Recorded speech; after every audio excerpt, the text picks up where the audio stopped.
अस्सलाम वालेकुम। आज मैं आपको फ्लैपजैक्स बनाना सिखाऊंगी। फ्लैपजैक्स बनाने के लिए हमें जिन अज़ा की ज़रूरत है वो ये हैं। 200 ग्राम दलिया, 75 ग्राम चीनी, 125 ग्राम मक्खन, 3 खाने के चम्मच गोल्डन सिरप। एक देचकी में मक्खन, चीनी और गोल्डन सिरप डालकर इसको हल्की आंच पर पिघला लें। जब तक ये पूरी तरह से पिघल न जाए चम्मच चलाती रहें। अब इसमें दलिया डाल के इसको अच्छे से मिक्स कर लें।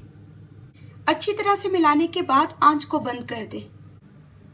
एक बेकिंग डिश में थोड़ा सा तेल लगा लें और इस मिक्सचर को उसके ऊपर फैला दें। फिर इसको एक फैन असिस्टेड ओवन में 160 डिग्रीज पर बेक कर लें जब तक कि ये गोल्डन ब्राउन हो जाए और इस पे बबल नजर आना शुरू हो जाए।